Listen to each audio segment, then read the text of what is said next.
یوسرین کے دوست Snowden neatly ایک ایک کر کے مر جاتے ہیں۔ اسنوڈن کی موت یوسرین کو توڑ دیتی ہے۔ وہ دیکھتا ہے کہ انسان اندر سے خالی ہو جاتا ہے۔ جنگ صرف جسم نہیں، روح بھی مار دیتی ہے۔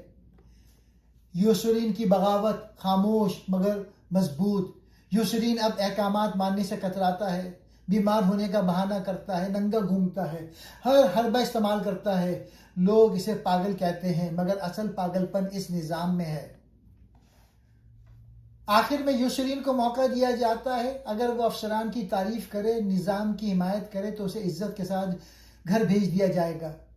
لیکن یوسرین انکار کر دیتا ہے۔ وہ کہتا ہے میں جھوٹ بول کر زندہ نہیں رہنا چاہتا۔ وہ فیصلہ کرتا ہے وہ بھاگ جائے گا، وہ زندہ رہے گا۔ یہ اس کی سب سے بڑی بغاوت ہے۔ کہانی کے آخر میں یوسرین بالکل تھک چکا ہے۔ مشنز کی تعداد 80 تک پہنچ چکی ہے، دوست مر چکے ہیں۔ اسنوڈن کی موت کا صدمہ اب تک ہے اور وہ سمجھتا ہے کہ یہ جنگ کبھی ختم نہیں ہوگی۔ آخر میں یوسرین کو پتہ چلتا ہے کہ اس کا ایک ساتھی اور کامیابی سے فرار ہو گیا ہے۔ یہ خبر اسے امید دیتی ہے کہ شاید وہ بھی اس نظام سے نکل سکتا ہے۔ یوسرین کا آخری فیصلہ، وہ جنگ چھوڑ کر بھاگنے کا فیصلہ کرتا ہے، نہ بزدلی کی وجہ سے بلکہ اپنی انسانیت بچانے کے لیے۔ ناول کا مجموعی پیغام: جنگ بے عقل عمل ہے، قانون اکثر طاقتور کے حق میں ہوتا ہے، عقل مندی کو پاگل پن کہا جاتا ہے، انسان کی جان سب سے قیمتی ہے، سب سے بڑی بہادری زندہ رہنا ہے۔ یہ ناول اس خیال پہ کھڑا ہے کہ جنگ ایک بے عقل، بے مقصد اور پاگل عمل ہے۔ جنگ میں نہ اصول ہوتے ہیں، نہ منطق، اور نہ ہی انسان کی جان کی کوئی قیمت ہوتی ہے۔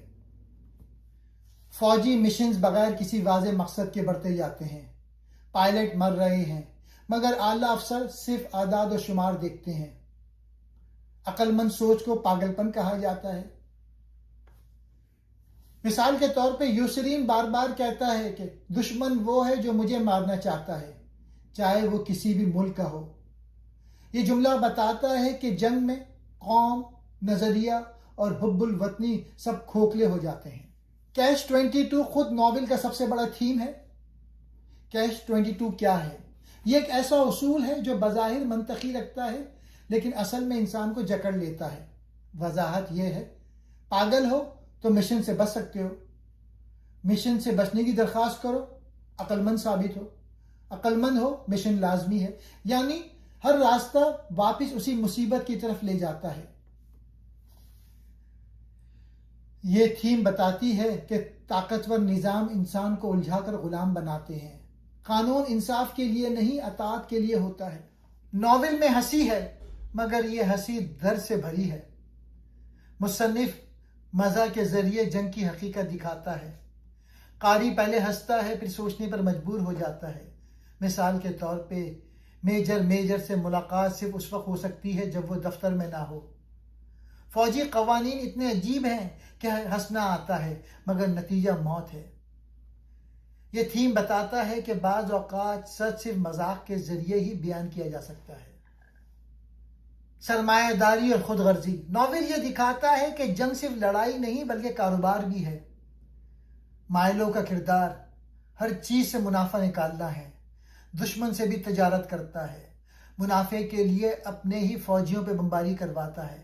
مائلو کہتا ہے سب کا فائدہ ہے کیونکہ سب حصے دار ہیں۔ یہ تھیم بتاتی ہے کہ منافع کی سوچ انسانیت کو ختم کر دیتی ہے۔ جنگ امیروں کے لیے کاروبار، غریبوں کے لیے موت ہے۔ طاقت، اختیار اور نااہلی: ناول میں اعلیٰ افسر طاقتور ضرور ہیں مگر نااہل اور بے حس ہیں۔ افسر اپنی ترقی کے لیے مشنز بڑھاتے ہیں، انہیں فوجیوں کی جانوں سے کوئی دلچسپی نہیں، حکم ماننا سب سے بڑی خوبی بن جاتی ہے۔ مثال کے طور پہ کرنل کارٹ مشن کی تعداد بڑھاتا رہتا ہے صرف اس لیے کہ جنرل خوش ہو جائیں۔ یہ تھیم ظاہر کرتا ہے کہ طاقت اکثر نااہل لوگوں کے ہاتھ میں ہوتی ہے۔ موت کا خوف اور انسانی کمزوری: یوسرین پورے ناول میں موت سے خوفزدہ رہتا ہے۔ وہ بزدل نہیں مگر زندہ رہنا چاہتا ہے۔ اسے لگتا ہے کہ ہر کوئی اسے مارنا چاہتا ہے۔ اسنوڈن کی موت: یہ واقعہ ناول کا جذباتی مرکز ہے۔ یوسرین پہلی بار جنگ کی اصل حقیقت دیکھتا ہے، انسانی جسم کی نازکی سامنے آتی ہے۔ یہ تھیم بتاتی ہے زندگی سب سے قیمتی چیز ہے، کوئی نظریہ اس سے بڑا نہیں۔ فرد بمقابلہ نظام۔ یہ ناول ایک اکیلے انسان کی کہانی ہے جو ایک ظالم نظام کے خلاف کھڑا ہے۔ یوسرین سسٹم سے نکلنا چاہتا ہے مگر ہر قانون اسے واپس جکڑ لیتا ہے۔ آخر میں وہ بھاگنے کا فیصلہ کرتا ہے۔ یہ بغاوت نہیں بلکہ خود کو بچانا ہے۔ کبھی کبھی نظام کو ماننا اخلاقی جرم ہوتا ہے۔ اخلاقیات کا زوال۔ جنگ میں اخلاق ختم ہو جاتا ہے، قتل معمول بن جاتے ہیں، جھوٹ، دھوکہ اور مفاد عام ہو جاتا ہے۔ انسان صرف ایک عدد رہ جاتا ہے۔ مثال کے طور پہ لاشیں صرف رپورٹ کا حصہ ہوتی ہیں، کسی کی موت پہ خاموشی ہے۔ یہ تھیم بتاتا ہے کہ جنگ صرف جسم نہیں ضمیر بھی مار دیتی ہے۔ ایک اور مزاحیہ کہانی۔ یہ کہانی ہے ڈاکٹر ڈنیکے کی، جو بیوروکریسی کی انتہا درجے کی حماقت کو ظاہر کرتی ہے۔ آئیے اس دلچسپ واقعے کو ملاحظہ کیجیے۔ ڈاکٹر ڈنیکے کو اڑان بھرنے سے سخت نفرت تھی، لیکن اسے فلائٹ الاؤنس لینے کے لیے اپنا نام جہاز کے مبنی مینیفیسٹ یعنی مسافروں کی لسٹ میں درج کروانا پڑتا تھا۔ وہ ایک ترکیب نکالتا ہے۔ وہ پائلٹ سے کہہ دیتا ہے کہ میرا نام لسٹ میں لکھ دو، لیکن میں جہاز میں بیٹھوں گا نہیں بلکہ زمین میں رہوں گا۔ اب جہاز کا حادثہ۔ ایک دن بدقسمتی سے وہی جہاز جس میں ڈاکٹر ڈنیکے کا نام ہے کاغذی طور پہ موجود تھا، سمندر میں گر کر تباہ ہو جاتا ہے۔ چونکہ ریکارڈ کے مطابق ڈاکٹر ڈنیکے اس جہاز پہ سوار تھے، اس لیے فوجی ریکارڈ میں اسے فوری طور پر ہلاک قرار دیا جاتا ہے۔ زندہ لاش کا تماشا۔ اب یہاں سے اصل کامیڈی شروع ہوتی ہے۔ ڈاکٹر ڈنیکے زندہ سلامت کیمپ میں گھوم رہا ہوتا ہے، لیکن جب وہ اپنے افسران کے پاس جاتا ہے تو وہ اسے دیکھ کر منہ پھیر لیتے ہیں، کیونکہ ریکارڈ کے مطابق وہ مر چکا ہے۔ اس کی بیوی کو امریکہ میں سرکاری ٹیلی گرام ملتا ہے کہ آپ کا شوہر مر گیا ہے۔ وہ فوراً انشورنس کے پیسے وصول کرتی ہیں اور دوسرا گھر بسانے کا سوچنے لگتی ہیں۔ جب ڈاکٹر ڈنیکے اپنی بیوی کو خط لکھتا ہے کہ بیگم میں زندہ ہوں، یہ سب غلطی ہے، تو اس کی بیوی خط پڑھ کر روتی ہے اور سوچتی ہے کہ کوئی دشمن اسے پریشان کرنے کے لیے مرے ہوئے شوہر کے نام سے خط لکھ رہا ہے، اور وہ اس خط کو ردی کی ٹوکری میں ڈال دیتی ہے۔ نظام کی ضد۔ سب سے زیادہ ہنسی اس وقت آتی ہے جب ڈاکٹر ڈنیکے اپنے دوستوں سے کہتا ہے کہ دیکھو میں تمہارے سامنے کھڑا ہوں، تو اس کے ساتھی جواب دیتے ہیں، ہمیں افسوس ہے ڈاکٹر، لیکن ہم تمہاری بات پہ کیسے یقین کریں؟ سرکاری ریکارڈ تو جھوٹ نہیں بول سکتا۔ اگر فائل کہتی ہے کہ تم مر چکے ہو تو تم مر چکے ہو۔ حالت یہاں تک پہنچ جاتی ہے کہ میس ہال کا انچارج اسے کھانا دینے سے انکار کر دیتا ہے، کیونکہ مردہ کھانا نہیں کھاتے اور ریکارڈ میں اس کا راشن بند ہو چکا ہوتا ہے۔ اس کہانی کا طنز۔ یہ کہانی ہمیں دو باتیں سکھاتی ہے جو آج کے دور میں بھی سچی لگتی ہیں۔ کاغذ کی طاقت۔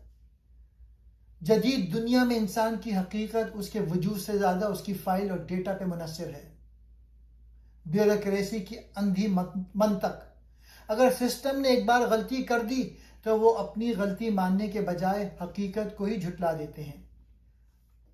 ڈاکٹر ڈنیکے کا یہ انجام یوسرین کو یہ سمجھانے کے لیے کافی تھا کہ اس پاگل خانے فوج میں عقل کی بات کرنا ہی سب سے بڑی بیوقوفی ہے۔